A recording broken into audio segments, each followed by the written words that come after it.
Live from Loudmouth Central, you're listening to Loudmouth Fisticuffs, hosted by combat sports analyst Joshua Furs and international ring announcer Mr. Live Worldwide Jeff Houston. Half sports show, half comedy show, and half conspiracy show. 100% in your face.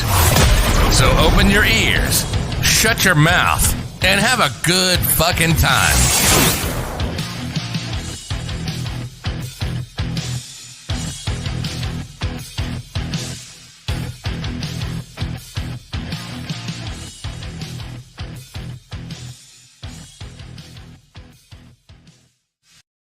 Episode 43, Loudmouth Fisticuffs. Oh, you got a little drinky drink tonight, Jeff. Guys, thank you so much for joining us, Loudmouth Fisticuffs, episode 43. Holy tamale. We've almost been doing this almost a year, Jeff. Can you believe that shit? Almost a year. Where I think May, no. It had to have been March. I don't think it was May. It was like March. I'll look it up. It's damn close.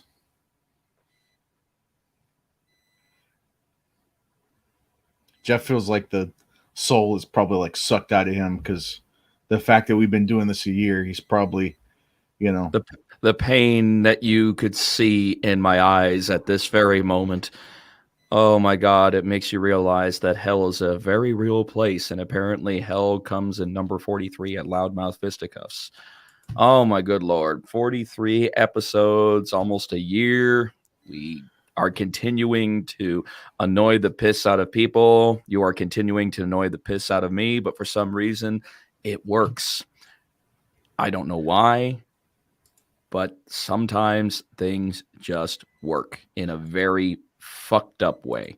Listen, weirder things have happened, and this show is no different. We got a lot of cool stuff to talk about. We're going to talk about, the aftermath of BKFC 16. We're going to talk about some of the fights got announced just today for BKFC 17 coming up in April in Birmingham. So that's going to be a good time to unpack all that and kind of, just discuss Clickler and Josh Burns. And we're going to talk about all that.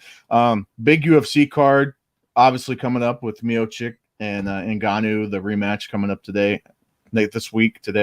tomorrow, whatever fucking day it is. It's coming up. I'm pumped. I'm excited.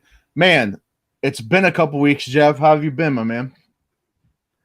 Oh, just trying to recover from the chaos that was BKFC 16. Yeah. Smaller venue, the Biloxi Civic Center.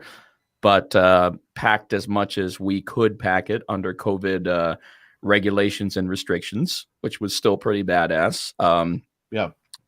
A lot of interesting stuff going on there. There's Mr. Zion Tomlinson Sr. Zion, what's up, my man? Zion, congratulations again. TKO victory, round number 1 over Tyler Hill. Yes, sir. Good stuff. Good stuff. So therefore, Zion continues to make his mark in the bare knuckle fighting world. We're proud of you. We're proud of you for that. We're proud of anybody who steps into the squared circle. It doesn't matter win, lose, or draw. It's not an easy thing to go step between those ropes. 100%. That's a different. I mean, if you notice, we have someone manning the ropes, and even though that there's steel cable and they're a little harder to lift, we still have someone manning the ropes to lift it for the fighters. And I see that as a sign of respect to the fighters. Yeah. Because you don't see any other combat sport where there is a manned individual lifting the ropes for the fighters. Now, like I said, it's a little harder because of how those big steel cables. But I think there's also a nice, as I said, respect there. Right. For the fighters coming in. So 100%. good stuff, man. App was awesome as always. Sean and I swear Sean Wheelock and Chris Lytle are just getting so much better as a broadcast team. Every time. Every time they find something new and awesome to talk about that they didn't talk about at a previous BKFC. And I want to give a very big congratulations and shout out to my very, very good friend Sean Wheelock, who has just hauled down a brand new job with Triller Fight Club. He is actually going to be the rules and regulations person on. And he's been wanting to do this for quite some time. He's pitched this particular job to so many different other combat sports promotions, and he's thrilled that he finally gets the opportunity to explain how the sport works to our new fighters, because you have to look at Triller Fight Series.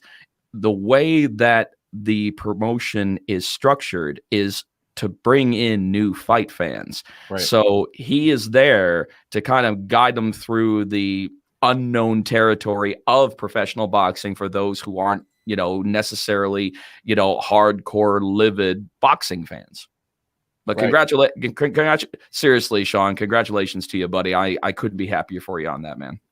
No, 100%, man. And I saw when he posted that, and just being involved with Triller, and they have that huge, the huge card coming up, obviously the Holyfield Tyson card, and on May 29th. Yep. Yeah, so there's some interesting things happening. We were talking about it before, and we've talked about this before, but the era of, like you said, the money fights and the weird super fights, the celebrity, whatever makes the most money is what's going to happen. It's not so much about the, competitiveness of fight. It's what's ever going to draw the bigger crowds. It's a new dynamic on Prize Fight. Yeah.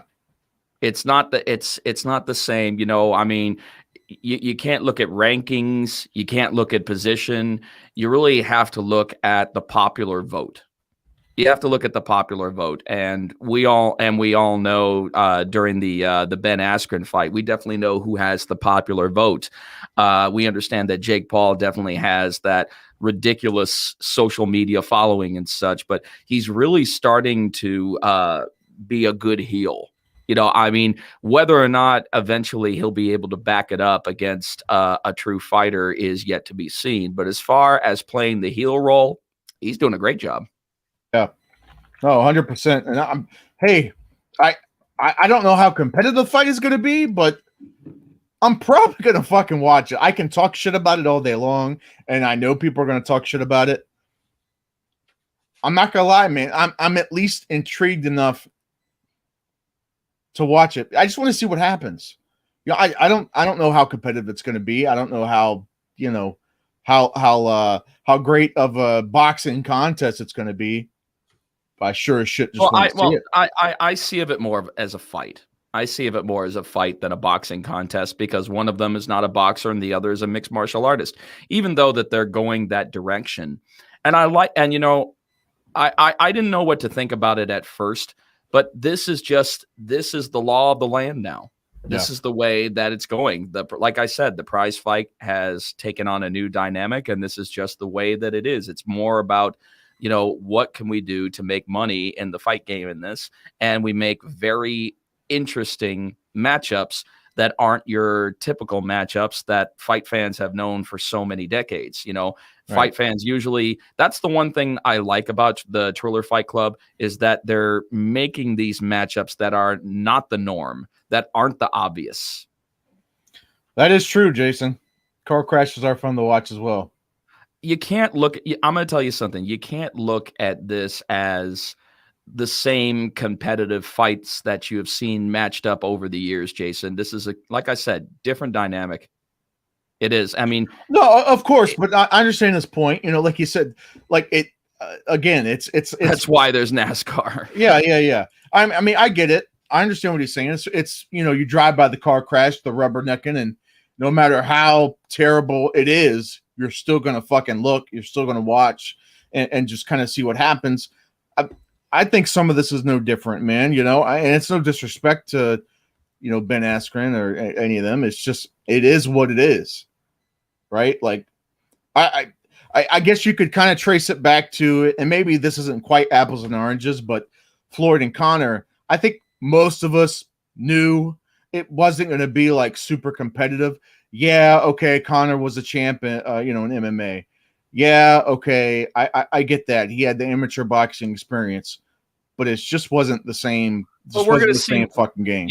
It was really the start of the true sports crossovers. We're Yeah, seeing more and more of the crossover fighters that are training and are trying to be some kind of force. Now, are they going to be any kind of force for the most part? Only time will tell on that, because somebody may not have the best fight ingenuity. They may not have the best fight skills, but I have seen people built up ridiculously by the right fight camp, the right trainer. sure. A lot of it has to do with how you're brought up as a fighter. You may not have been a fighter at one point, but if you get the right trainer and the right camp behind you, you could certainly step up to the plate and be a fighter today. And it could change the whole game. I get that. I do. I definitely get that. Absolutely. Absolutely.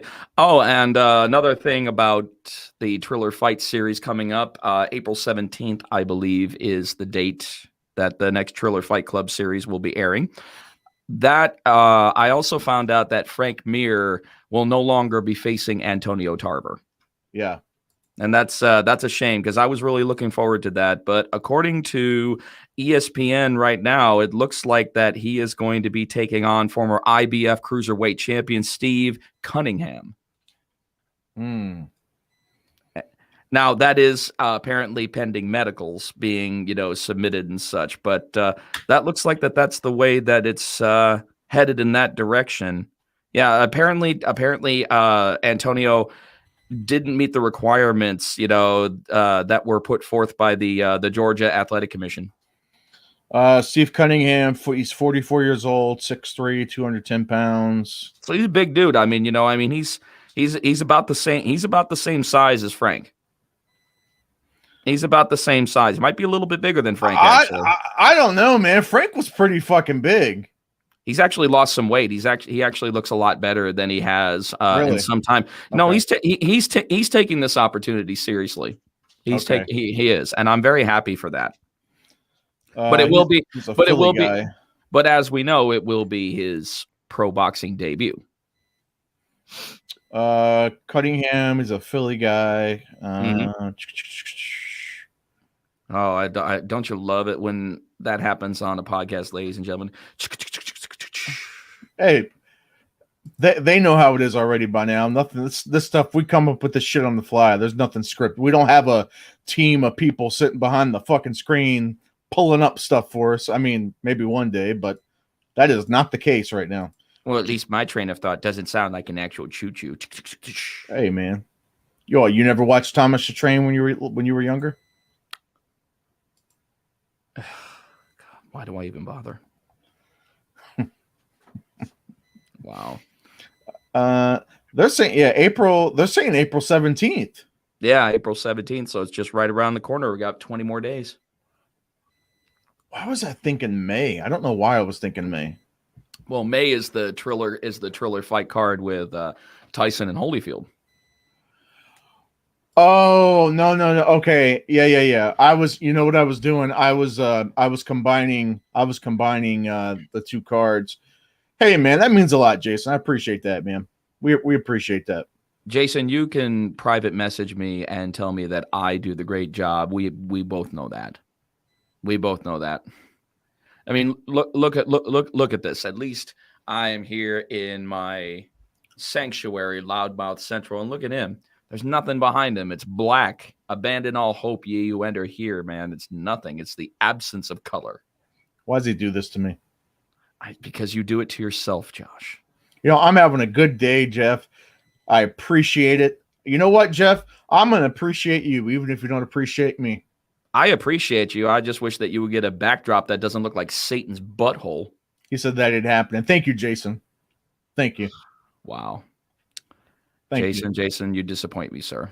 You guys just changed your name, man. You guys are now Combate Global now. I saw you guys change your name instead of Combate America. So it's now Combate Global. Is that what it is now? That's what I looked. That's what I bred. Combate Global. Oh, I had no idea. I had no idea about that. I saw an article about it. It's been some time since I've heard about Combate Americas. I haven't known exactly what the status is, because I know that there was some unfortunate press that El Patron was going through at the time, and I don't know exactly what that did to the promotion itself, but I had no idea about that. Autoboto. Yeah, Combate Global, yeah. Combate Global. Reaching out. Good, man. Good for you guys. You changed the logo up just a little bit too, huh? Okay. I see that.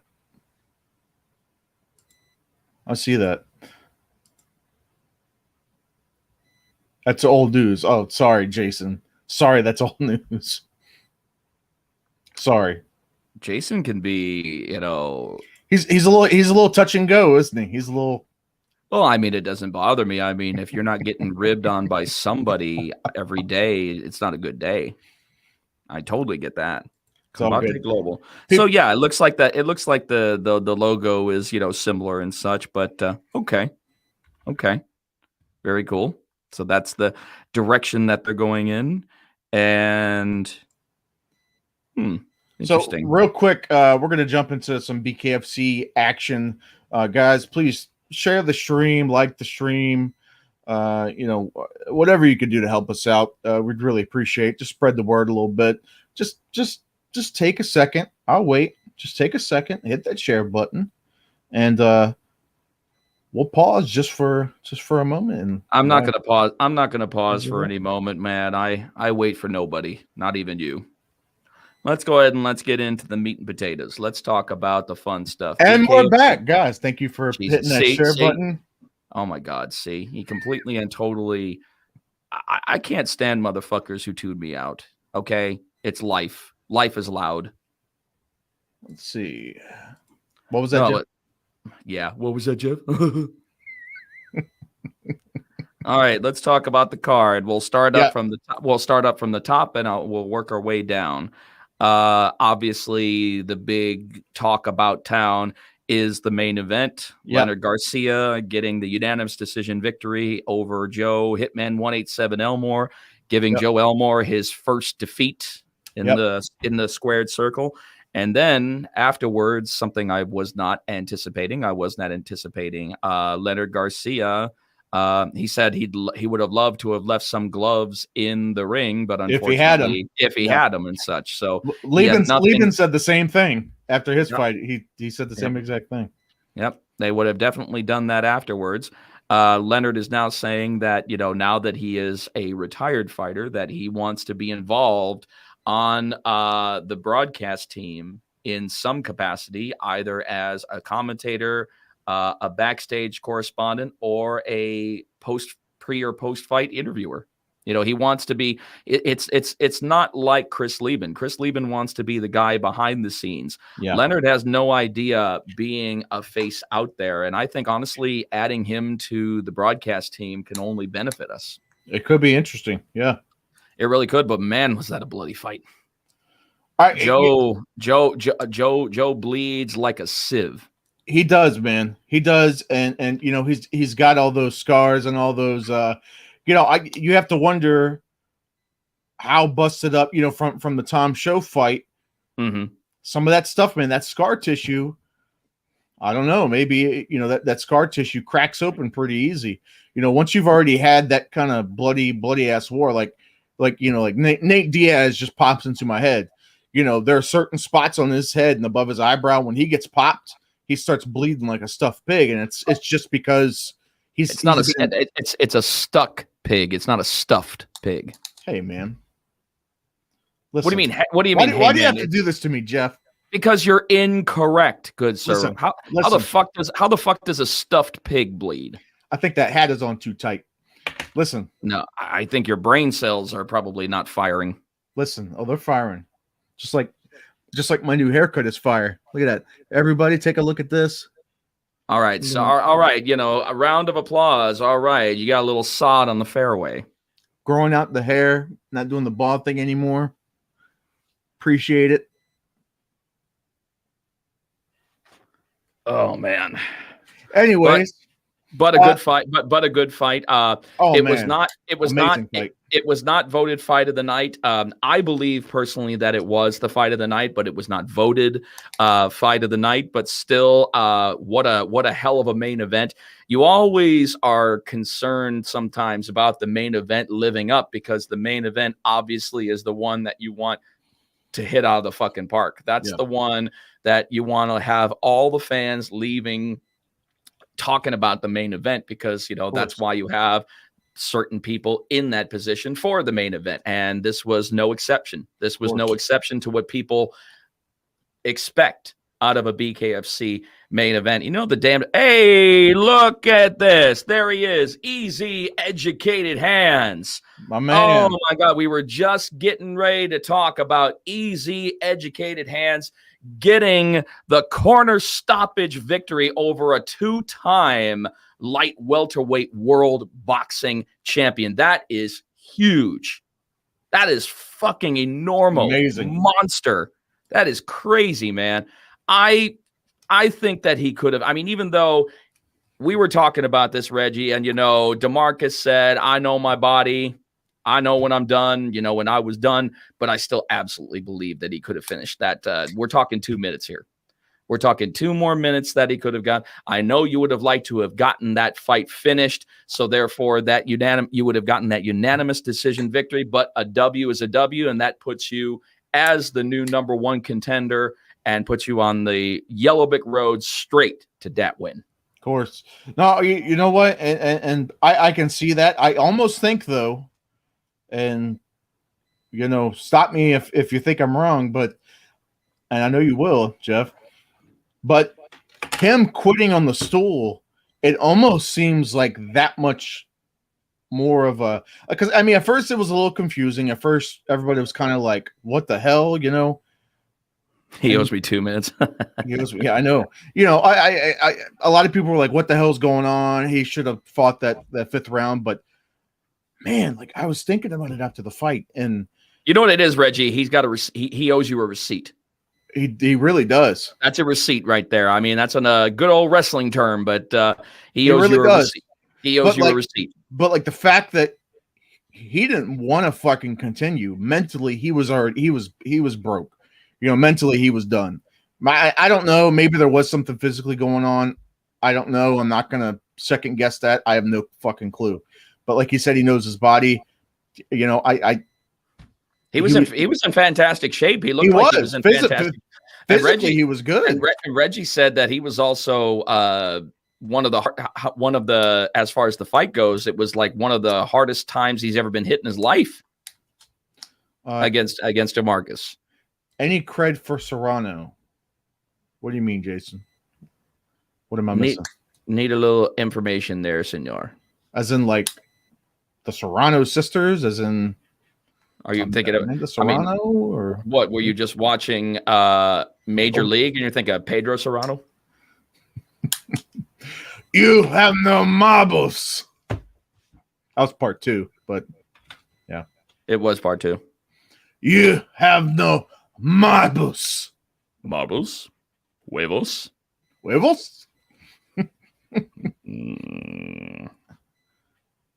I don't understand any cred for. I don't understand your question, Jason.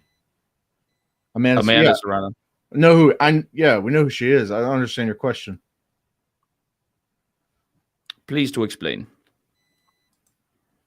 I've talked to her on social media, like personally. I've told her I'd love for her to cross over to bare knuckle, but she said there was just, I don't know if it's like a money thing or what. I have no idea, but either a money thing or a timing thing.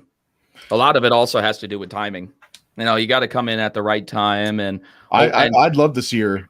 I'd love to see her. Well, I'm going to tell you, once we get past, I hate saying, I'll tell you, I say that so many fucking times. I sound like a fucking broken record. My vernacular is so much more impressive where I have to keep repeating everything. Oh, right. Sorry. Go ahead, Jeff. Go ahead. Yeah, she fought. Oh, we're getting to that. We're getting to that. But I think you're going to see more and more fighters. I mean, we've already had so many fighters that have wanted to test the waters in bare knuckle fighting championship. but I think that you're going to see even more once we get past Hard Rock Stadium. Hard Rock Stadium is going to absolutely change the game for us. That right there is a bona fide game changer. I mean, I thought that Knucklemania was going to be the bona fide game changer, and now Dave Feldman has stepped it up. Again, he stepped it up to, and we're talking anywhere between 10 to 15,000 people. That's going to be nuts. Well, it's going to be the most attended, the highest attended bare knuckle fight of all time. Of all time, I don't think that there's ever. I don't think BKB hasn't even come close to those numbers. They haven't got. I know that they do at the O2 Arena, but they work in the ballroom section of it. Not right. in the main. Not in the main. Yeah. No, it's not in the main arena. Right. So no, that'll actually be another first for bare knuckle.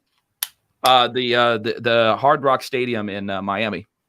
Yeah, that'll be for BKFC 18. 17 is 17 next month. Right. 17 in Birmingham. Month, 18 in May. Yeah. 18 in May. And also good news this summer. Apparently we're going to be heading to Texas. Yeah, and California is what I'm hearing. Arizona, California area. I am amazed that we got California. I thought that California was going to be one of the very last ones because you remember there's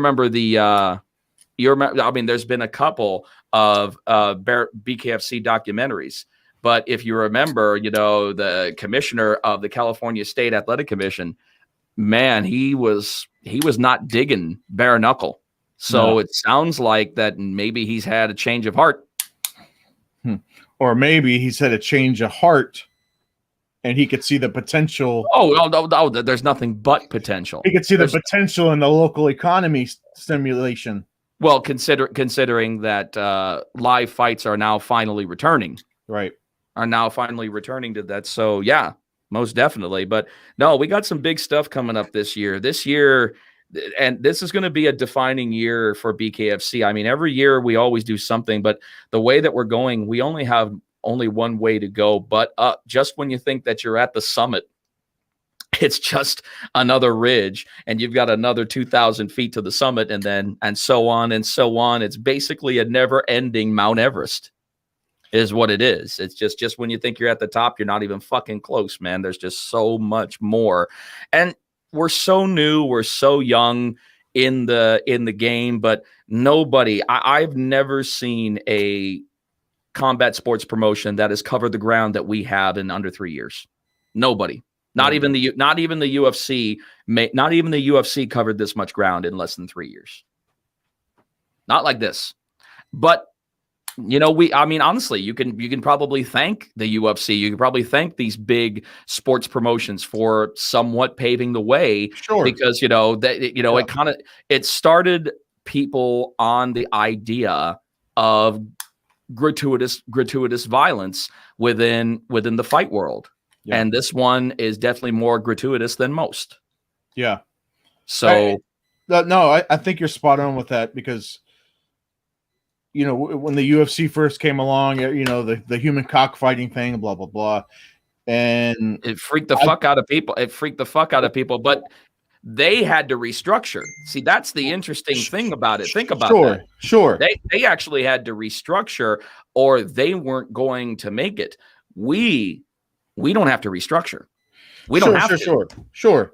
And with the, I think when they really started to, with the uniforms, I think it helped to bring I don't know. It just brought a different. It brought a sense of order. It brought a sense of order to it, is what it did. Yeah, brought a sense of order, and the fact that everybody is you're kind of used to it now. I mean, yeah, sometimes there are some nasty knockouts, but you're kind of used to it for the most part. And I think bare knuckle coming around. It's a combat sport with 4-ounce gloves. What the fuck do you think is supposed to happen? And with bare knuckle, like you said, UFC already semi-paving the road. I think people are already. I agree, Jason. I agree with that. People are already desensitized a little bit more compared to 20 years ago, compared to 25 years ago when all that stuff was just starting because everybody was still like, oh my God, oh my God, that man is knocked out cold. Whereas now it's kind of like, yeah, fuck him up, knock him out. Now if you don't see a knockout, the fans are like, they're wanting blood. They're wanting like a fucking shark in the water. They can sniff it. They can smell it. And well, don't count out the cancel culture as of yet. They're going to find something else to be pissed off about anytime soon. It always happens. 100%, Jason, 100%. No, they have, but no, they can't. Trust me, the cancel culture is out there. Let's see what we got here. We were going to talk about that, Scott. We were going to talk about that. We got the national tryouts. Yeah, we got the hall. Yeah, it is. It's the biggest Hall of Fame induction ceremony ever. We're covering 2020 and 2021.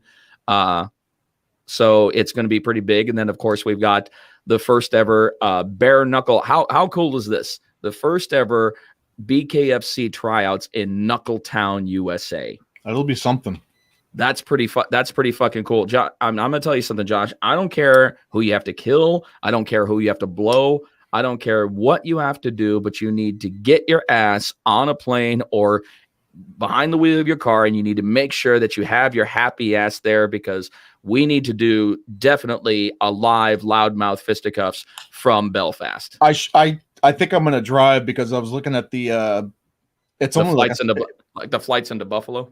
Well, no, but I think it's only like a 6 or 7 hour drive for me, which 6-7 hours ain't shit. It's not a deal breaker. Once it kind of gets past that 8-9 hour mark, then it's kind of like, oh, it fucking drags on. But like 6 hours, 7 hours, and plus I can probably shave off, some of that, especially if I go, in the middle of the night or something. Yeah. Just leave in the middle of the fucking night and be up there like 7-8 in the morning, something like that. I think that's no, you're gonna like it. You're gonna like it, man. Belfast definitely rubbed off on me, and I can't wait to get back there. May 20. Well, I'm gonna get there early. We're probably gonna get there a day early. I just have to see my work schedule. I have to wait for some work shit to come through. But other than that, because if the tryouts is on a Saturday, which is what I'm guessing, right? No, wait. It says it right there. Hall of Fame induction weekend, Memorial Day weekend, Friday, May 28th, and Saturday, May 29th. So yeah, I could probably come up there like early Thursday, or like late Wednesday. All right, now we're starting to bore our patrons by we're talking, man. Come on, we're fucking discussing shit. This is what we do, man. Well, let's go ahead and let's discuss a little bit more bare knuckle. We'll get back to that in a second. Let's go ahead and continue on with our synopsis of BKFC 16 and talk about a very interesting fight to me that I was excited about, and seeing the return of AJ Adams. Wow, we saw AJ get fucking technical. I mean, well, we knew that. We knew that. It's just that we hadn't seen it in so long. He already had that technical prowess, and now he's obviously added that KO power too, which is fucking dangerous. I mean, he was already a dangerous guy before, but now that he's added, that element to his arsenal. Now it's only a matter of time before he gets right back in the hunt to reclaim that BKFC World Heavyweight Championship, which is definitely a possibility.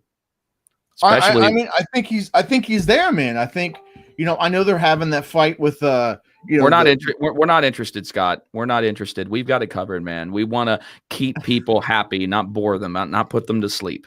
And besides, now he's upset. I can't believe you're now awake. He doesn't want to talk about it. I can't believe you're still awake. This is way past your bedtime. It's 10 o'clock. Exactly. But we know Kleckler and Burns is going to be for the number one contender, right? Okay, so we know that here's what's going to happen. I don't know if it's going to be for the number one contender. It says it in the because it says it's an eliminator, but it didn't say what position eliminator would be if it was going to determine a number one contender.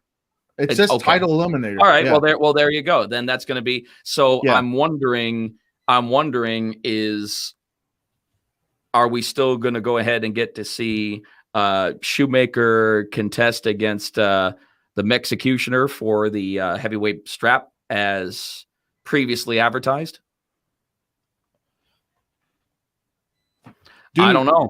I know that was the wasn't the original planned for April. That was originally planned for April, right? Joey Beltran and Sam Shoemaker was planned for the main event for the Birmingham show. I don't know what happened with that, but I don't know what's going on with that. But now I see this title eliminator as our main event for BKFC 16. So I'm not too sure what happened there.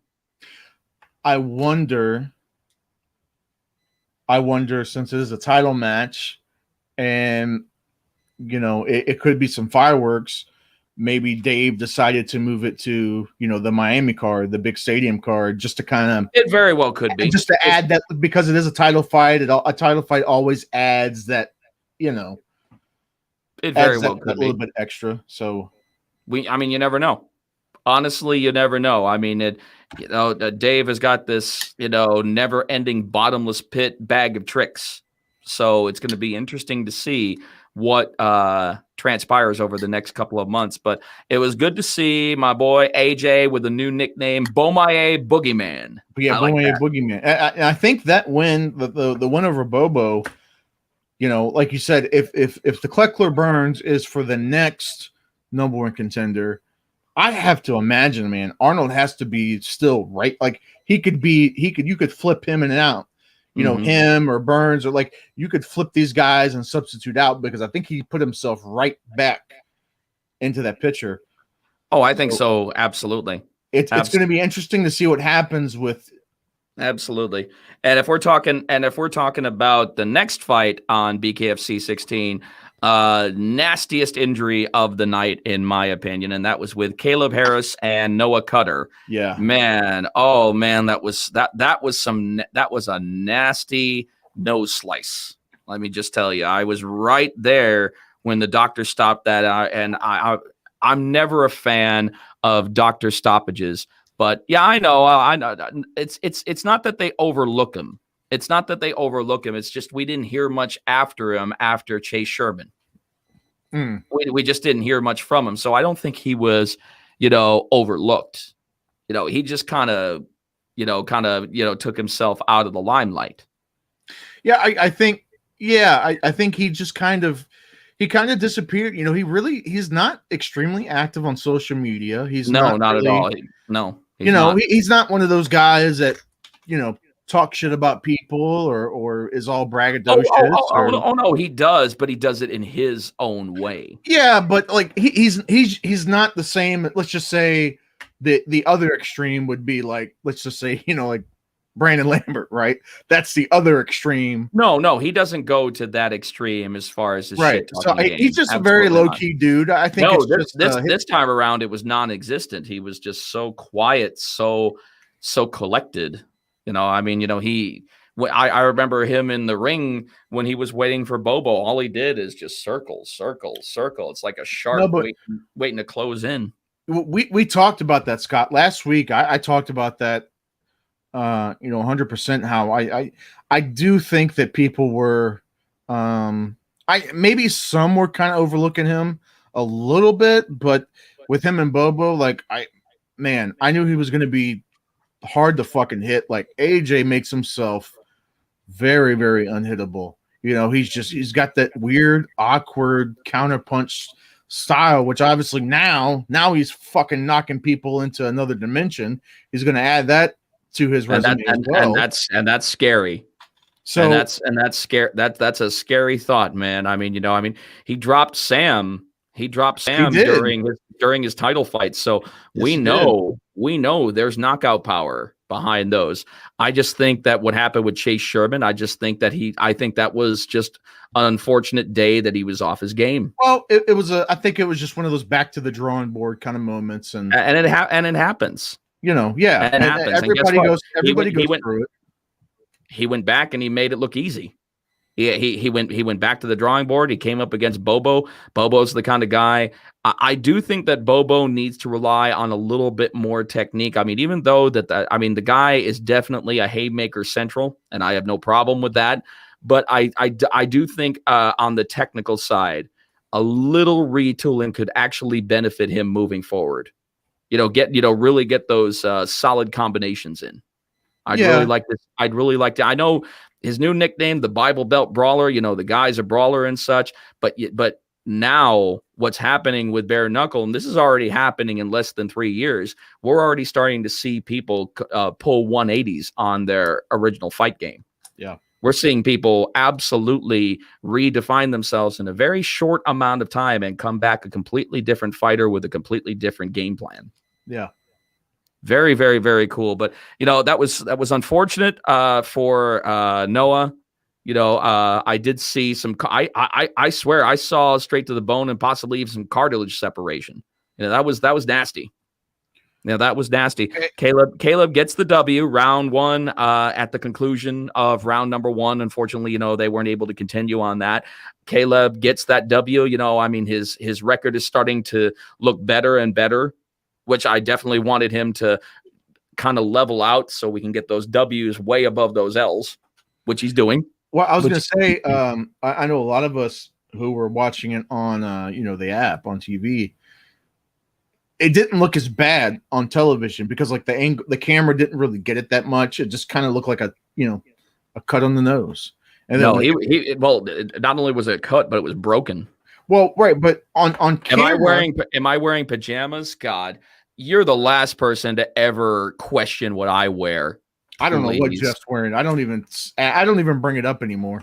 I'm gonna tell you right there, super dry, right there, baby. What does that mean? Dry. Super dry, man. That's a Tokyo clothing brand, man. Good stuff. Would you pay like $100 for that shirt? Not even close. More? No. I think I paid maybe $23, $24. Oh, I thought you were going to tell me something like retarded, like $300 for a shirt. Oh, no. I know where to spend my money. And the last thing you seem bougie like that, Jeff. His wife's, oh God, you're one to talk, man. Your balls belong in Judy's purse. Come on now. Don't even get me started on that. Don't bring up any balls in anybody's purses. Let's keep this. Hey. I will go ahead and say the same thing. I will say the same thing that I've always said. He started it. Let's keep this PG. I am just better, need to bring up anybody's balls. Faster, stronger, and definitely more handsome than he will ever be. We don't need to talk about anybody's balls. We can go through one night. Oh, it's easy not to talk about his balls. He'll just tie him around your podcast salad. He'll just stretch out and tie him around his calf. Which Scott, the $300 or the $27 or whatever? Dude, we've already been past that. So let's okay. So what I was saying, like the cut on TV, a lot of us were, when it showed it, and because the commentators at that instant, that moment, no one really, we didn't really know the extent, and it's just fight stop. It was bad. Whatever, it was bad. Right? So, but now that I've seen it and I've seen some of the pictures, and I'm like, shit. So a broken nose plus a nose slash on top of that. It was nasty. That just shows the power in Caleb's hand. And I tell you what, man, Noah, I think he would have fucking continued. Like if they would have gave him the choice. He was still in there. He was still in that fight. Yeah, but I'm going to tell you, when you're looking at that nose practically flapping over, man, that could have been so much worse. If they had let that continue. Yes. There he is, Mr. Tom Shoaf. Yes, we are talking about Noah Cutter, Mr. Tom Shoaf. My man, Tom Shoaf. Oh, yeah, his nose was nasty, man. That was not a pretty sight. That was not a pretty sight, but unfortunately, in combat sports, we've definitely seen some relocated noses. Now, we've seen some relocated noses, and unfortunately, that was another one. The next fight on the card, one of, if not the most controversial call in BKFC history. I think that's fair. I definitely think it is. Scott O'Shaughnessy getting the TKO victory over Melvin Gillard.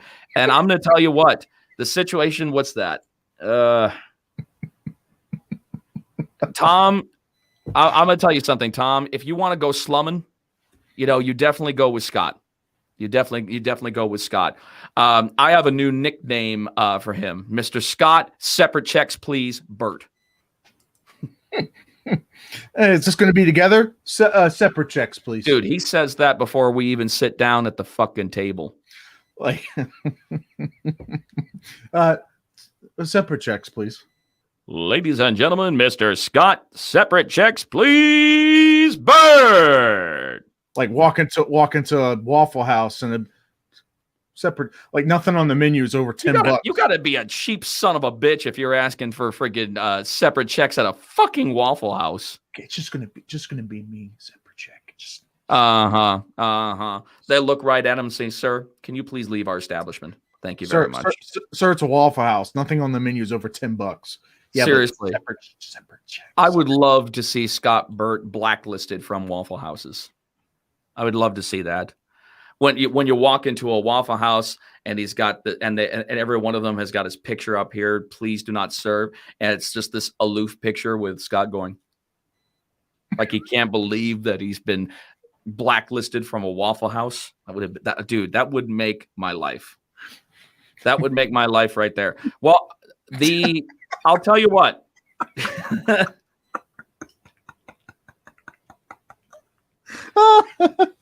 Yeah, that's funny.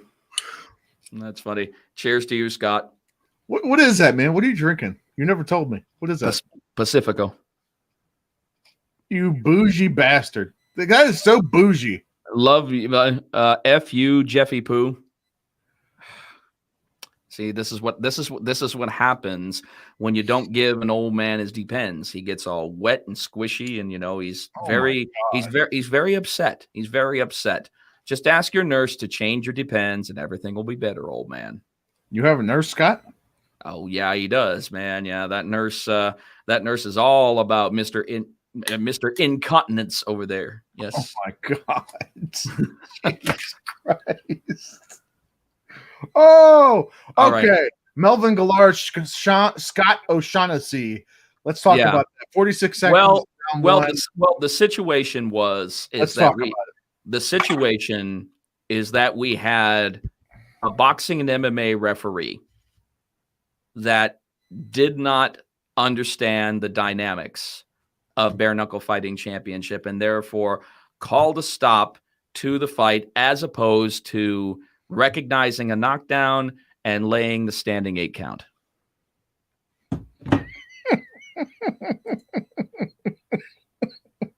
A white MJ.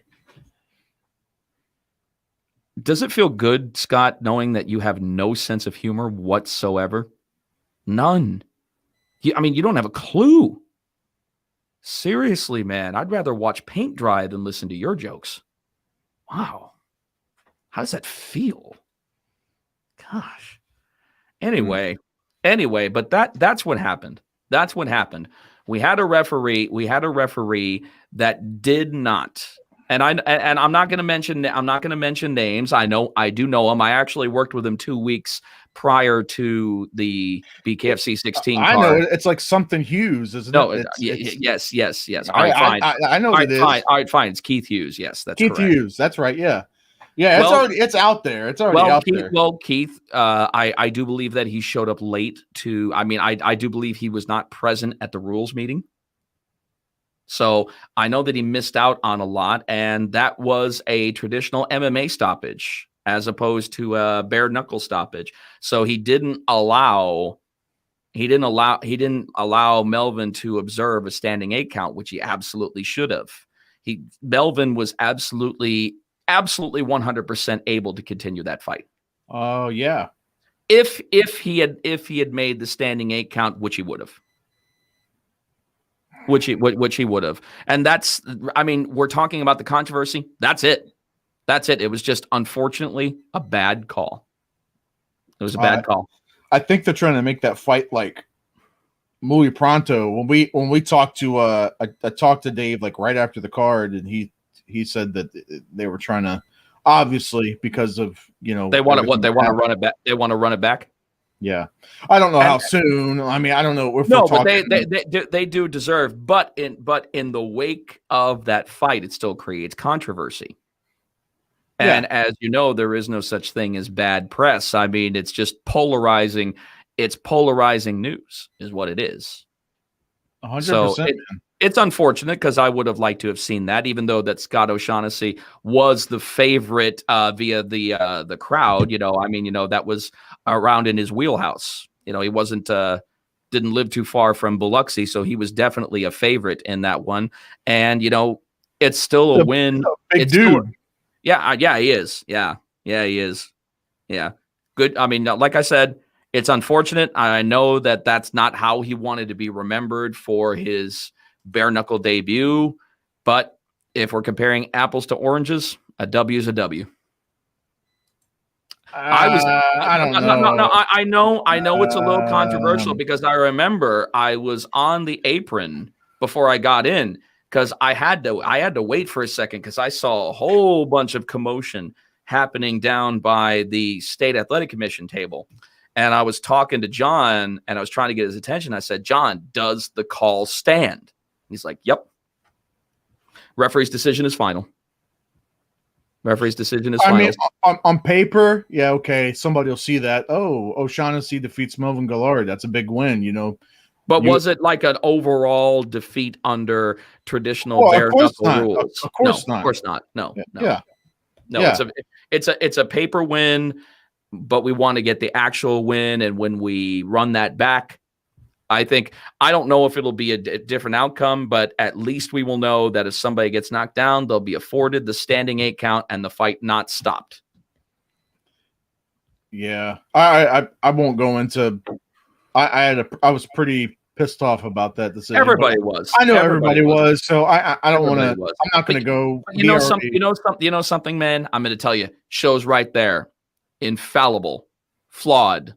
That's what we are. We're still fucking. I know. No. It happens. There have been worse calls made. I've seen them myself. Yeah. Okay. There's infallible. There's fucking up, and then there's not knowing, like, the proper rule set. Like, that's two different. Like, you can fuck up and just what you're doing, but I know where you're going with that. You know what I mean? I'm just saying, like, there's a big difference between knowing what you're doing and then just kind of like, oops, I said the wrong thing. Oops, I fucked up. Versus that, I don't know what happened. But you're saying he was late to the rule meeting and all that. Yeah. Great, but that's his problem. I don't know what happened, so I can't. Oh, I know it's his problem. It's his problem. But that's his problem, and like he should have knew the fucking rule set before he, I don't know. So I'm no judge. I'm no judge or jury. I'm not going to go that far into it. I will. It's unfortunate. I don't give a shit. It's unfortunate. That's all there is to it. It's unfortunate. I don't. It is what it is. Like, I understand. It's under the bridge now. It's done. Yeah.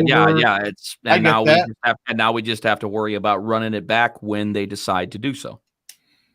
All right. Next. All right. On the next note, we're gonna get past that because you're just gonna get so pissed off. Start throwing shit. Well, I mean, you got a black background, so you ain't gonna see much. Next fight, Jason Fish. There's nothing wrong with my black background. I don't understand. Satan's butthole.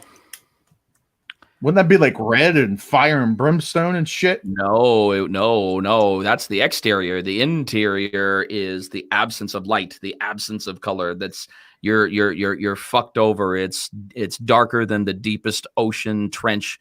Mariana Trench wishes it was that fucking black. But anyway, Elvin Brito, my man. Hey, man, I'm so glad, very, very happy, about what happened in that. But you know what? They got something wrong on this because they actually had Brad Kelly winning over Elvin Brito on MMAfighting.com. I don't remember that.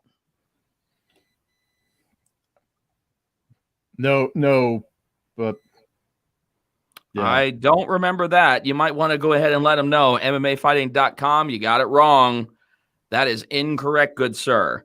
That was Elvin Brito winning that fight. I've seen so much stupid shit that some of these other bigger sites will, because they don't really cover bare knuckle. They'll just copy and paste someone else's shit or just jot some shit down just because it, anyway. All right, let's get back on track. Jay Fish defeating Guard Your Grill, Adrian Miles. Minute 20, round number 3, TKO. I'm a fan of Jay. I'm a big fan of Jay. Jay's, he's got the look, he's got the swagger. He definitely has. He's definitely a glove fit in a gloveless world. Oh, you're saying that I do. Considering that Scott Bird is a fucking nudist. Oh, I'm going to tell you something. If anybody knows saggy, wrinkly buttholes, it's definitely you, Scott. Don't fucking go there. Don't fuck with me. I'll burn you so bad you'll wish you had died a child.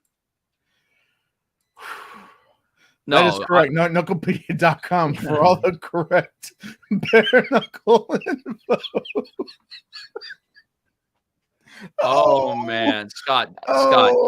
You are digging yourself into a hole that you will not be able to escape. So just don't fucking do it. Elvin, it wasn't way wrong because the old man has to forget he's around wrinkly, exposed buttholes more than anybody. Oh, my God. Yeah. All right. Okay. Jason Fish gets the win. Over, cut it out, man. Over Adrian Miles, shut the fuck up. You guys are talking about buttholes and I'm not talking about shit. Again, he started it. Oh, okay. The old man fucking started it. Now moving on. Hey, get a little professional, Kenny Houston. I'm doing fine. I'm doing just fine. Bar the old man from the comment section, and we'll be doing just fine. I can't bar. I'm not barring him from the comment section. Well, then be prepared what comes your way. Oh, I can. I have a block user button. I'm not going to do it though. I didn't know I could. I do. Yeah, I've kind of figured you would. All right, moving on to the next one, which ended up becoming the fight of the night. Yeah, David Diaz against Spencer Ruggieri. Yeah, very, very surprising. Two guys making their actual pro fighting debut. Both of them. Both of them. And of course, David Diaz is out of the training camp of our current heavyweight champion, Mr. Joey Beltran. And Joey was, oh man, he was just pleased as punch. He was so happy seeing David getting the majority decision. One of my favorite decisions to read, man, because that definitely puts people on edge when you hear that first scorecard read even. Right. Yeah. 47-47 and 48-45, 48-45. Yeah. You know what? In this fight, man, I agree that this was the fight of the night. I enjoyed this fight. It was back and forth, and David, he showed, you can tell he comes from damn it, Scott. See? Talking about buttholes. I'm trying to. All right, but you could tell David. He's got that fucking. He's got that heart, man. He's got that heart that that Joey Beltran has. He has that same work ethic and that same, just that same fire. You could see it. You could and he was also so humbled and so excited to be part of BKFC. And his plan too, very similar to Joey's.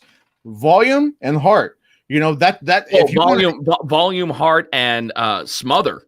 Yeah, he was a smothering fighter too. Yes, he was. He was very smothering, and he out heart Spencer. He did. Spencer had a couple heavy shots in the early on, and David stuck in there, man. He fucking stuck in there. He still had the volume output. He never stopped. I want to see so much more of Spencer. I want to see more of both of them. I think, honestly, both of them have just nothing but incredible gifts to give us over the time with Bare Knuckle Fighting Championship. I think, honestly, regardless of the fact that they had their pro fighting debut, respectively, at BKF 16, both of them, dude, they earned a place in my heart when it comes to the square circle. Most definitely. Most definitely. Yeah. Thrilled to have them both on board.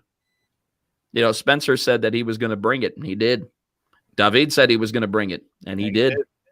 And he did. Rounds 4 and 5 were unbelievable. They were good. It was a good fucking fight. It was a fucking hockey brawl. Yeah. It was a fucking hockey brawl, man. I mean, you always wonder when you get into the hockey scrap, who's going to blink first? When they get that perfect, when you get that Don Fry hockey brawl, and I'm talking about Tanahashi. Tamahashi. No, Tanahashi. Oh, Tanahashi. Yeah. You remember the Tanahashi and, of course, the Pride fight with Don Fry, where they had that scrap that was just a straight up hockey brawl. And you were just wondering, they're hitting each other exactly the same pace, exactly the same, exactly the fucking same. And in situations like that, you just wonder what's going to happen. Who's going to fucking buckle? Can you imagine? We're talking about We're talking about. Will you get that off the goddamn screen? Wait. We're talking about BKFC. We're talking about Don Fry. Can you imagine somebody just tuning in? Can you get it off the fucking screen? No, all right, you're making hold on. You're making me ill. And somebody like hops on and sees this. Get it off the screen. Get it off the screen. I'll come back when you get it off the fucking screen. Okay, I took it off. Take the other one off too. Well, but that's not what you said before. Take the Scott Burt quotes off the fucking screen. But the devil made me do it, Mama. The devil made me do it. Take them off and I'll come back. So wait, are you saying if I leave them on, you won't Take come them back? the fuck off, man. Scott, are you interested in a job? Stop it. Take it off. This is Loudmouth Fisticuffs. All right. That's off. Jesus. Oh, shut up. Continue on what you were saying without seeing that shit right there. God. Continue on your train of thought. The fuck was my train of? Oh, I was just saying somebody tuning in to see that, but we can move on to the next one. Elvin Brito defeats Brad Kelly, which is the proper result, not the other way around. That's right. Via unanimous decision, 48-47, 50-45, 49-47. Man, every time I see Elvin fight, it's, the first time I saw him fight, like his style is just, it's different, right? It's awkward, but it fucking works, and he never gets hit. I never see Elvin get hit. It yields results, man. If you're going to be looking at the perfect way to get in there, and that's to do damage and sustain, as less as possible, and that's what the least amount possible, and that's what happened. Yeah. He's. But is it just me or Brad Kelly look big over friggin' Elvin? Brad's a big dude. He looked considerably bigger. He looked considerably bigger than Elvin. Yeah, I don't think.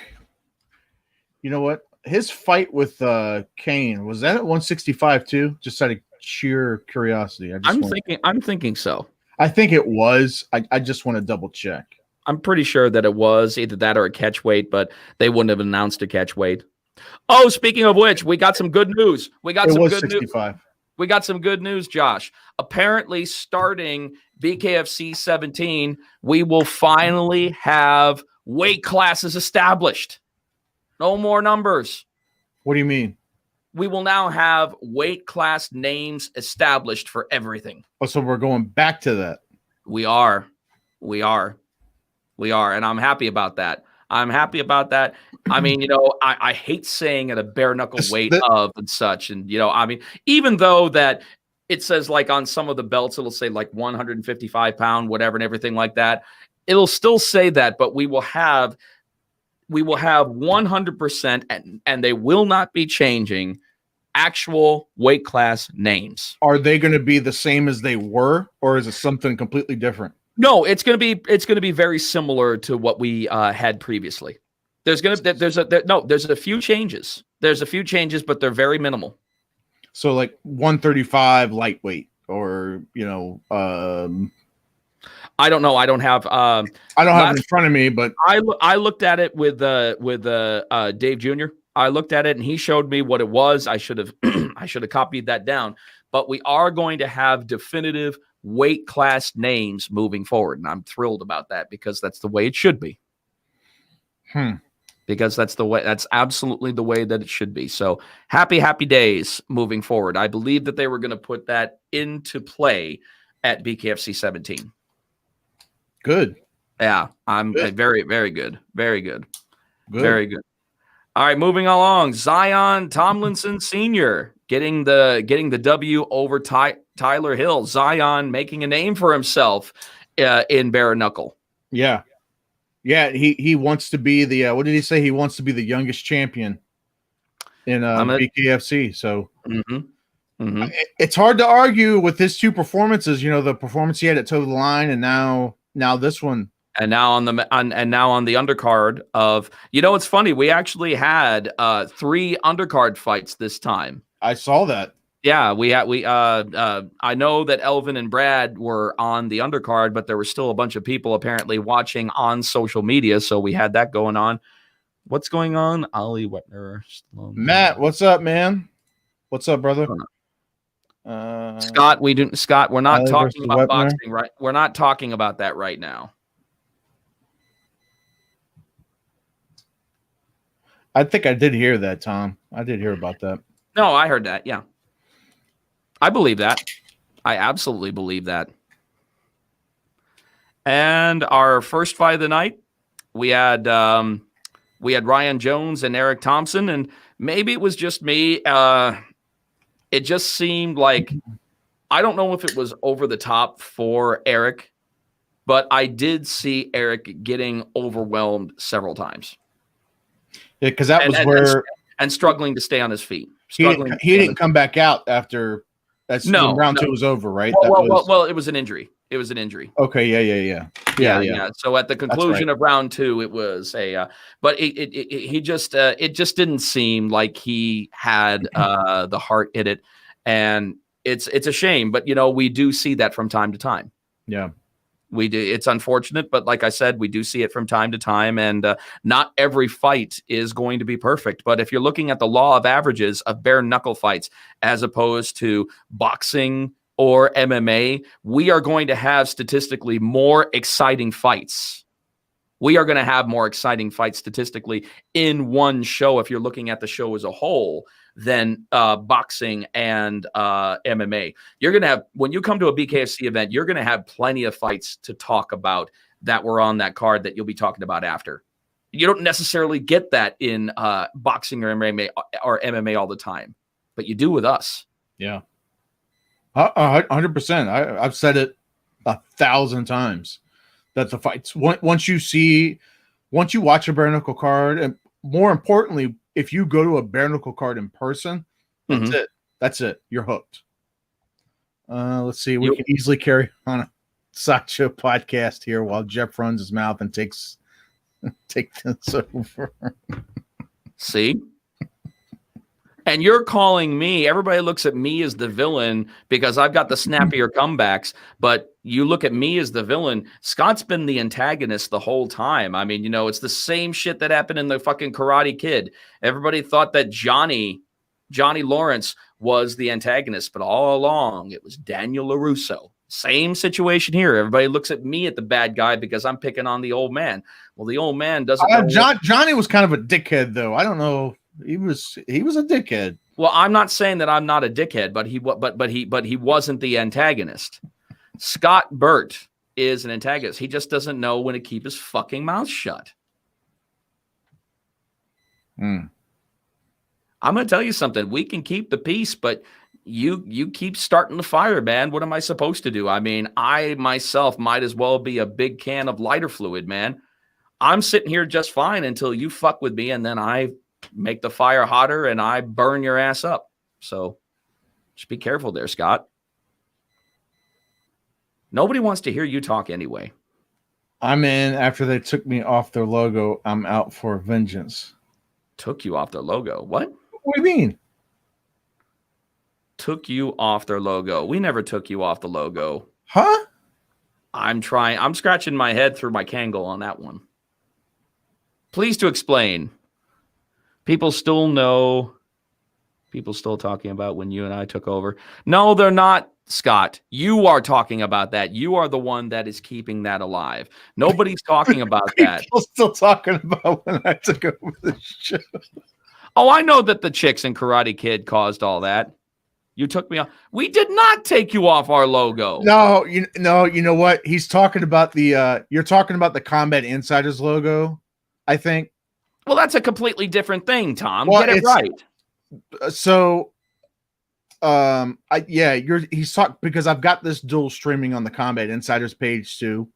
So well, talk to him. I'm not. I had nothing to fucking well, do that's about because that. I switched the name to straight up Knucklepedia, and it's just but no, I have incorporated that. Trust me. Hold on a second. Tom, you're a fucking bare knuckle fighter, and now you're crying in the breast milk because Josh decided to go ahead and take you off of a logo for some reason off of Combat Insiders that has nothing to do with Loudmouth Fisticuffs, and now you're asking for vengeance? Oh my God, dude. Like I said, you're a bare knuckle fighter, man. You're not allowed to take things offensively. You're not allowed. Tom knows. Much love. Of course we have love for him, but now he's all right. Well, there you go. You're damn right I am, Jeff. Okay. Well, then don't go over to the dark side, man. I'm going to tell you, going over the dark side never did anybody any good. It always ended up bad. It's going to be incorporated in other ways. Yeah. You're afraid of Tom Shoaf, aren't you? I'm not afraid of Tom Shoaf. I like Tom Shoaf. You are afraid of Tom Shoaf. I'm not afraid of anybody because I don't know. I got very few people. I like Tom Shoaf. Okay, you're afraid of Tom fucking Shoaf, and I'm not a dickhead. Second off, okay. Oh, you most certainly are. You most certainly. Well, are. to you I am, but you most certainly. I can be a dickhead, but the point is, I like Tom. I don't want him thinking. I like Tom too, but it has nothing to do with the fear of anybody. No, it has nothing to do with the fear. I don't afraid of Tom. No, I don't want Tom thinking we took him off the logo, like fuck you. We're taking. That's not. He's an adult. He's an adult. I'm aware Tom's an adult. Okay, apparently don't be not. A jerk. All right, I'm not being a jerk. You're the one who's being fucking afraid of Tom Shoaf. Because I trying to screw you, man. The Tom and Scott show sounds okay. Someone needs to make the coffee. Well, Tom and Scott. If you find a coffee person, let me know. The Tom and Scott show. Oh my God. I know he's like, guys. Tom, Jeff is in a mood today. I don't know what it is. I am not in a mood. This is how we always do it. He is in a mood, people. I can feel it all the way over here in Virginia. I don't know what it is. That's fucking gross. I don't need to know how you're feeling in Virginia. I don't know what we're sort of, Tom. Tom, we go off topic all the time. You have watched this shit before. Are you cleaning out your fucking keyboard? Let's play Guess That Sound. Well, either that or you're getting a blowjob from a dwarf. What?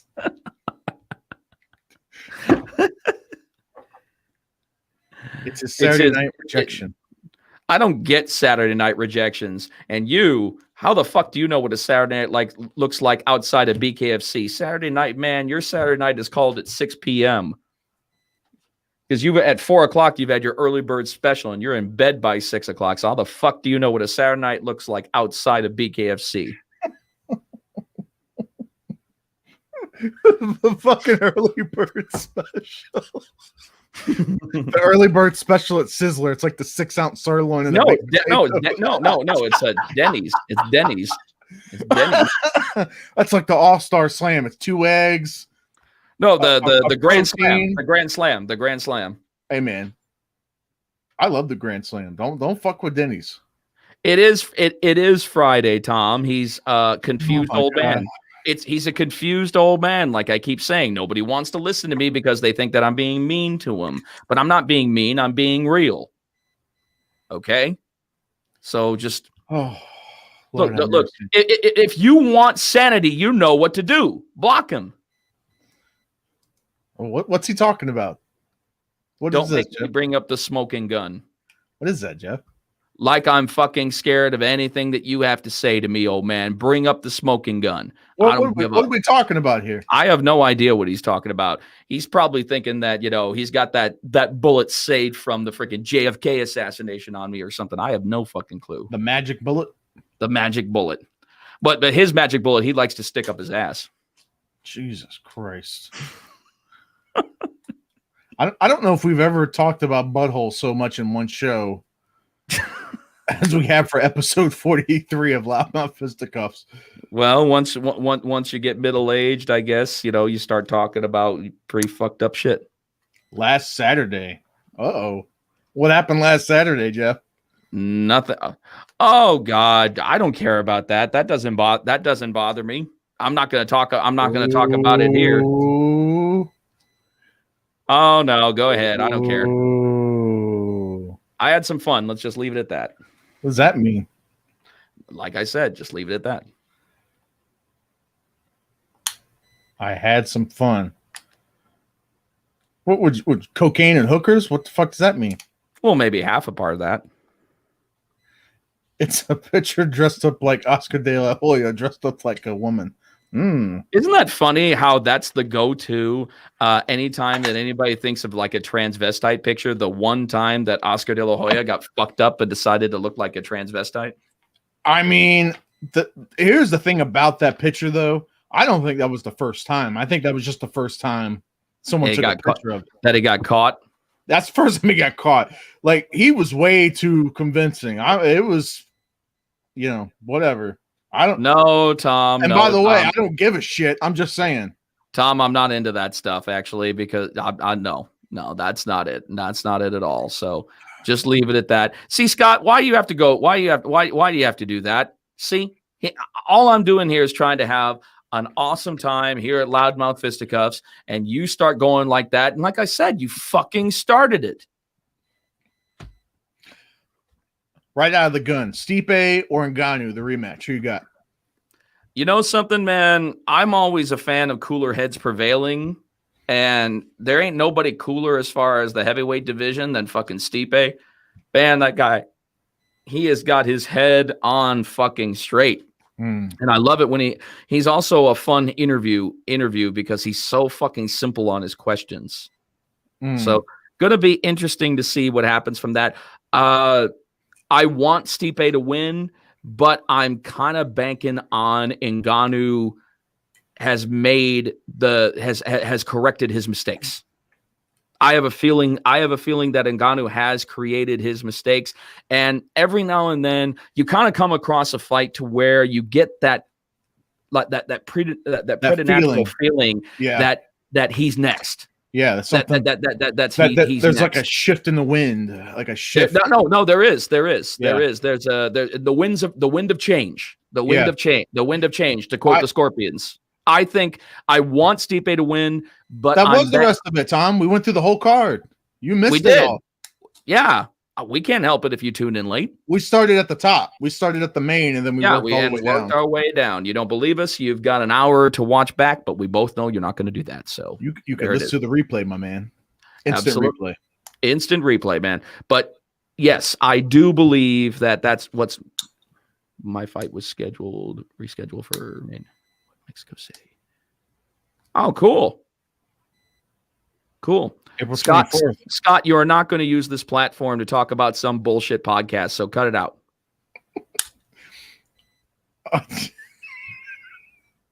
Touche, gentlemen. Look at me. I'm Tom Shope. I'm cool. I'm just fucking with you, Tom. Muay Thai World. Okay. No, that's going to be interesting for the 54-kilogram professional Muay Thai World Championship.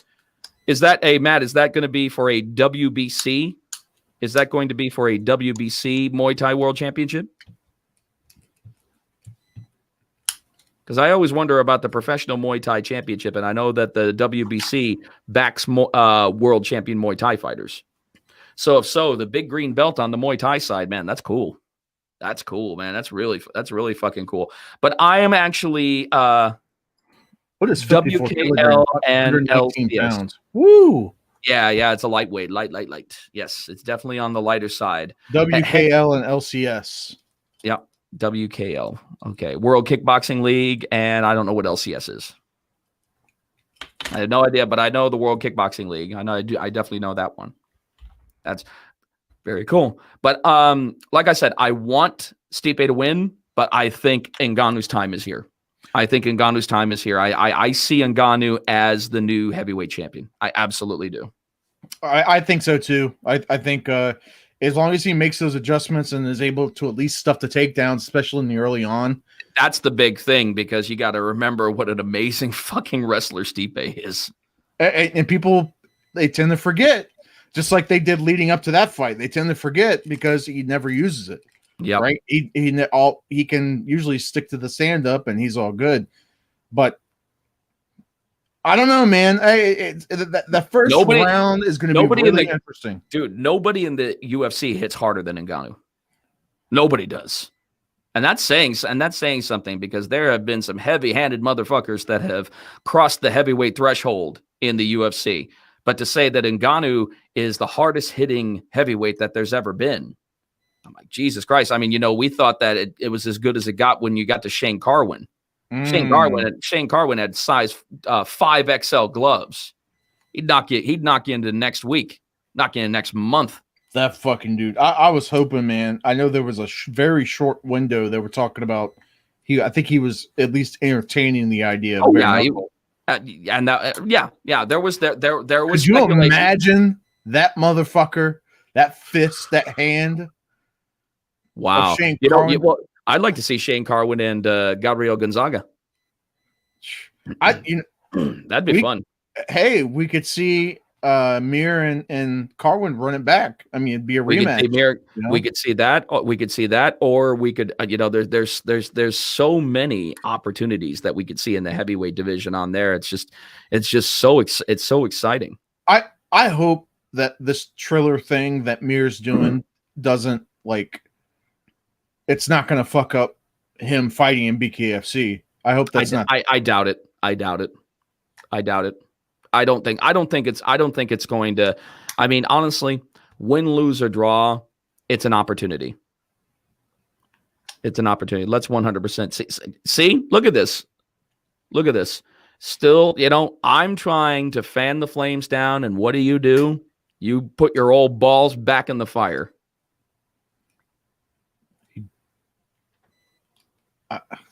I'm trying to calm shit down. I actually am. Believe it or not, I am trying to ease your pain. But you just want more. You're a fucking glutton for punishment. And you keep fucking talking. So guess what, Scott? It's going to keep coming your way, sir.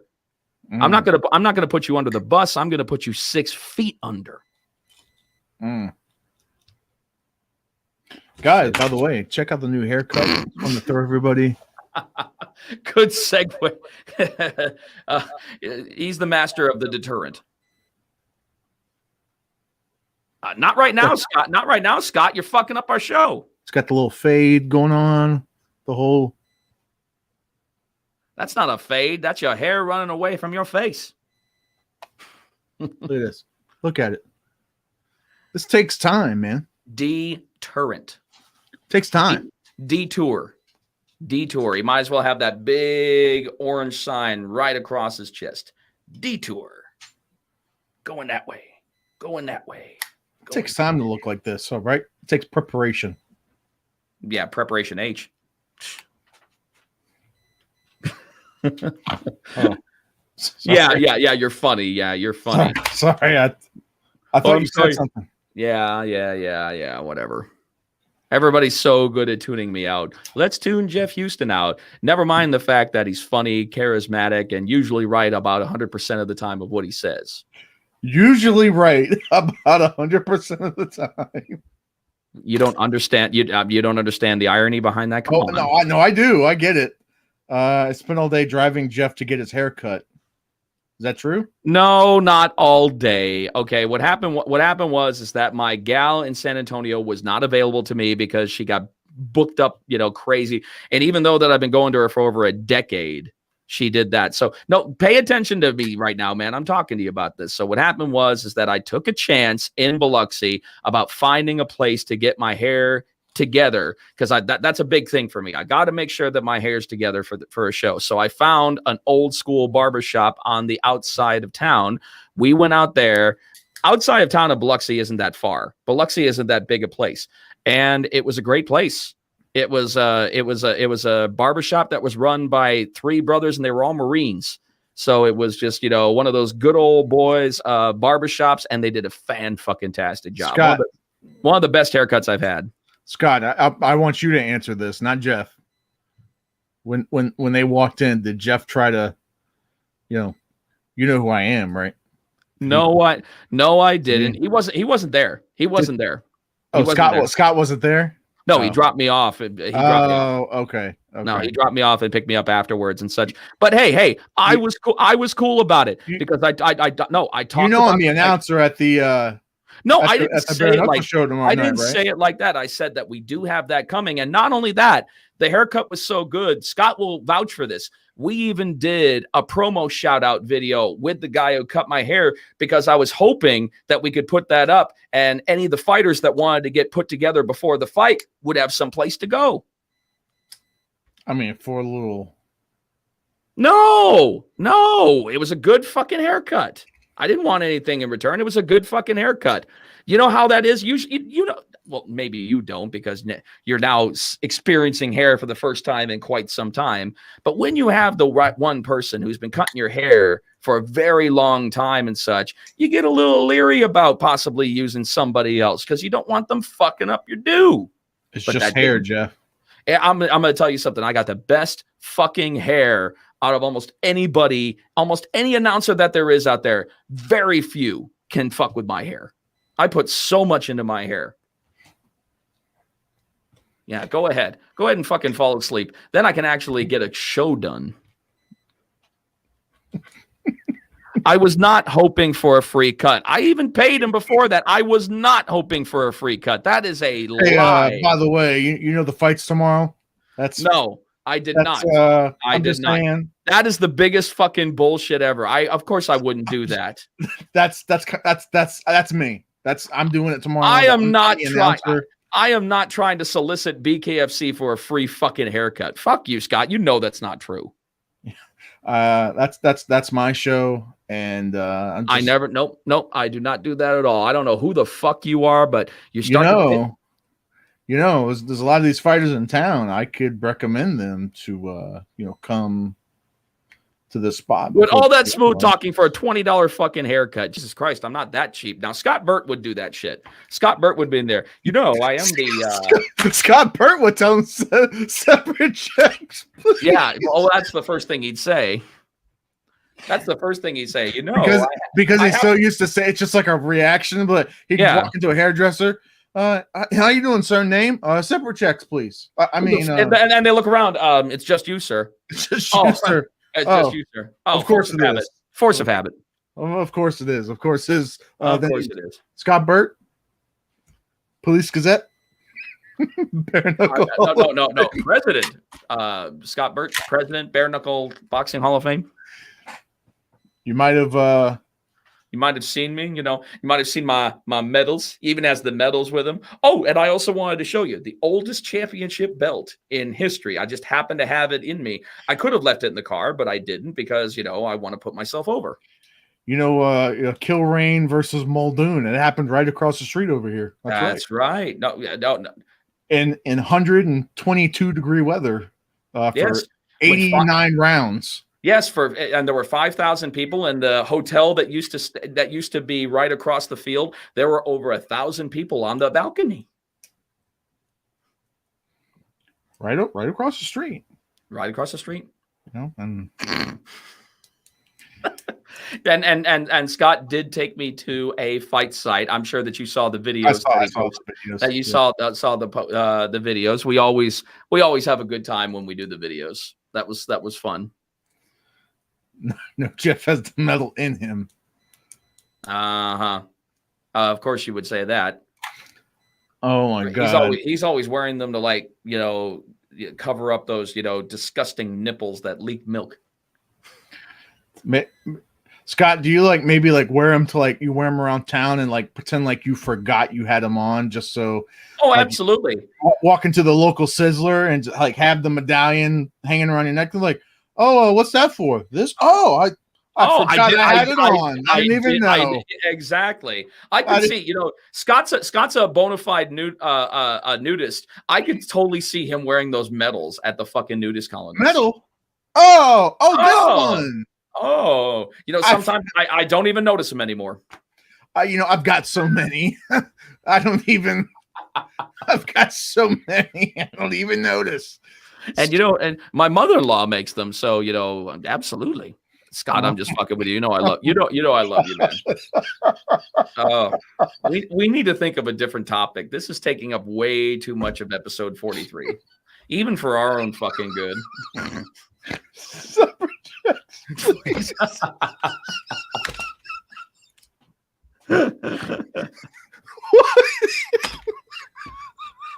I wish that weren't true, but it is.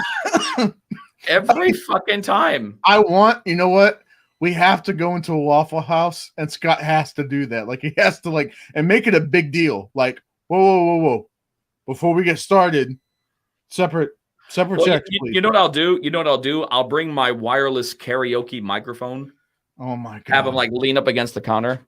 Excuse me, separate checks, please. Excuse me, before we get started. He would fucking do that. He would fucking do that. I'm with them, but I'm paying for myself. And then he always bitches and complains. Oh, Houston never pays. I'm like, I never pay. You have a permanent reminder every time we go into a restaurant that you're only paying for you. Jesus. Well, if he does, maybe he'll like. I wonder if he like limits the menu. Like you go to Waffle House and, you know, walking in, Scott's like, oh, hey guys, look, don't worry. I got this. I got this. Just make sure that the hamburger that you get has no. Just make sure that the hamburger that you get has no bun. Okay. Look, I tell you what. Just to make it easy on everybody, it's not. No, it's not glued on. No, it's my hair. It's got I've got like a gel on it. Yeah, he needs a little sod on the fairway. I agree, Scott. No, it's like that. It's like that pepper hair. You know, it's like I'm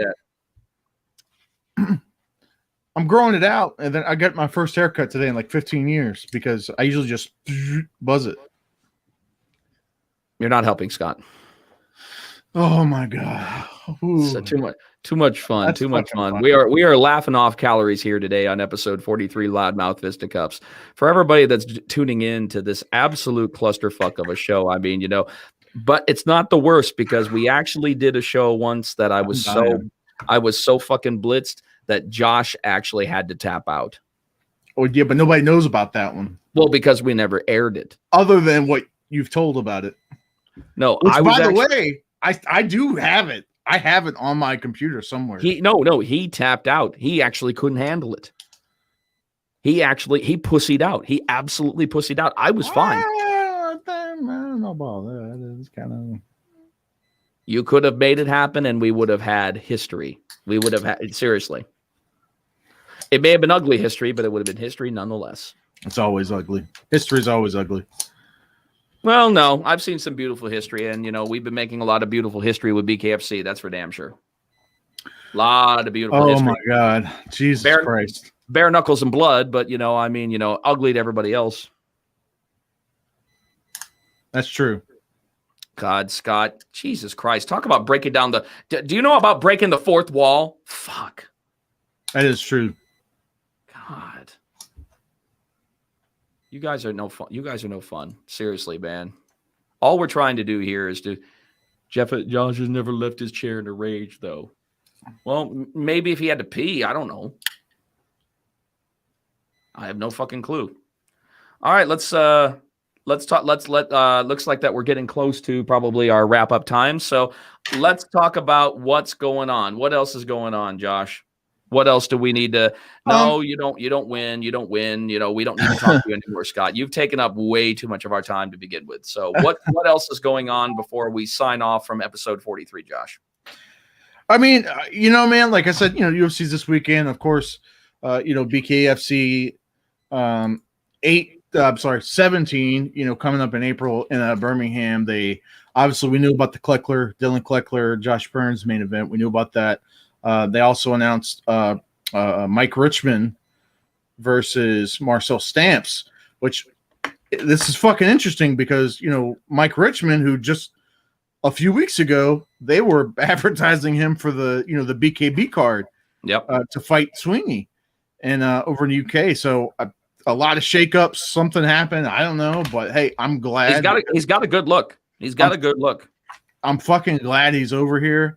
And of course, we've got another fighter from the pond that's making his BKFC debut. And finally, Mr. Godbeer, Mr. Mark Godbeer, the Hand of Godbeer. Happy to finally see that whatever was happening. I mean, you probably know more about the hearsay than I do, but it's just so glad that that's behind him. Yeah. And now he can focus on representing the number one bare knuckle organization in the world. What's going on, Mr. Travis the Animal? We always need the animal. The animal is a necessity in bare knuckle. You have made yourself the animal in every possible way. We need him every day of the week when it comes to BKFC.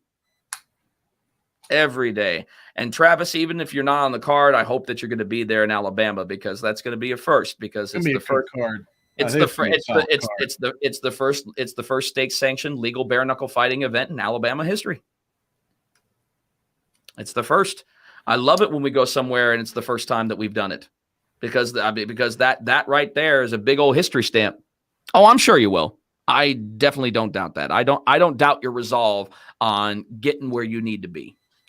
Yeah, I think I have. I think I've got the next two shows locked down. If anybody's wondering or cares, or what do you mean you got the next two shows locked down?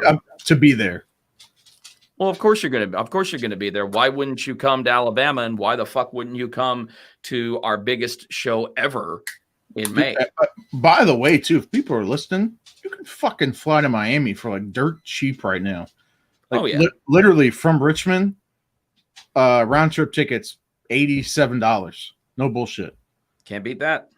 No, it's gonna cost it. It would probably cost triple if you drove. If I drove down there to Miami, it would cost triple easily. If you're talking fuel and food, fuel and food easily. Episode 43 brought to you by Bare Knuckle Hall of Fame. Please join Josh and me Memorial Day week. You know what? I'm Jeff Houston and love Scott. Separate checks, please. Scott. He's acknowledging his nickname. Good. Hey, that's good. While we're on the air and while he's watching, you know what? And maybe we can figure this out. We could talk later off the air, but airing the fucking Hall of Fame thing, man. I'm just saying. I think it needs to be like recorded and aired because I don't think the last ones were they? Have they ever been recorded? I don't think so. Like I think stuff like that should probably be like documented. Well, eventually it's going to be an event, so it'll be live. Well, that's what I'm saying. It'll be live at one point. It should be. I mean, honestly, it should be. I'm just saying I could be that guy. Is all I'm saying.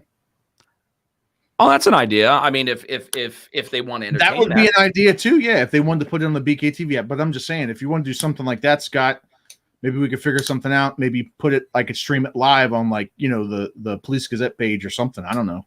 I just think it should be documented. Like it should be. No, I agree. I mean, it's now becoming an event that's going to be a can't miss event, especially for the, not only for the inductees, but for the casual bare knuckle fight fan. They're going to want to see this. I mean, this is, yeah.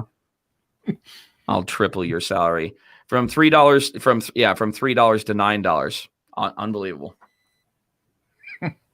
Separate checks, please. Check, please. But yeah, we can talk about that later. But yeah, yeah, sure. Yeah, sure. We just won't talk about the numbers. Yeah, right. You guys are like that fucking RoboCop. You're like that RoboCop movie. I'd buy that for $1. Because that's all you. Hey, I can't help it if you're getting one-figure salaries from Scott Bird. I don't know, man. Well, if you want your Popeyes chicken sandwich, by all means, go get it. Hey, don't fuck with Popeye's chicken sandwich, man. I like Popeyes chicken sandwich. It's just now we know, you know. Which, by the way, random, KFC came up with like their own chicken sandwich now. I had it. It's okay. I had it today. I enjoyed it. It was okay. I prefer Popeyes. Yeah, we'll check with the marketing and the accounting department. We'll get it all figured out. We have already disproven that. We have already disproven the accounting departments, the new buildings, I'm waiting. I'm surprised. The buildings are done. They're done. They're finished. They're finished. Ladies and gentlemen, that is going to be the end of episode 43 before we start getting into ludicrous speed, which is definitely the route that Josh is heading in. So I'm going to go ahead and I'm going to call this one in the end. Yep, there's his girlfriend in the back. You want to see the puppy? Oh, come here. Oh, he's giving me a hard time. Well, of course he is. Oh, and we got 3 more views because everybody's like, "Oh, look at the cute dog." Look at the puppy. He's like, get me out of here. He's not, obviously, he's camera shy. But he's doing one thing that I'm liking very much. He's blocking Josh's face, so I'm very cool with that. I'm very, very cool with that. All right, Josh, let's go ahead and let's take it home. Episode number 43, talking about all kinds of stuff. Scott Burt monopolizing way too much of our fucking time. Like I said, we have definitely got to put a restrictor on him. He took up way too much of our time. Guys, we appreciate you. Like you said, episode 43. Wow. You know what? Jeff, episode 50 might time out perfect to be right around the Hall of Fame time. Could be. I mean, how fitting would that be to do? We turned 50 at the Bare Knuckle Boxing Hall of Fame. Yeah, that's pretty cool. It might, because we're 43 and 44, so we're March. That's close. That might work out. We shall see. We shall see. That might work out. Guys, we thank you so much for tuning in and putting up with us, and we appreciate you. Please smash the like button, share button, all the good stuff you know already what to do. Smash it real good. Smash it real good. Smash it real good. Seriously, man. Real good. If not with this, then take whatever God gave you and smash it with it. Real good. That's Mr. Live Worldwide, Jeff Hughes, and I'm Joshua Furs. And unfortunately, that's all we got. Peace out. We're out.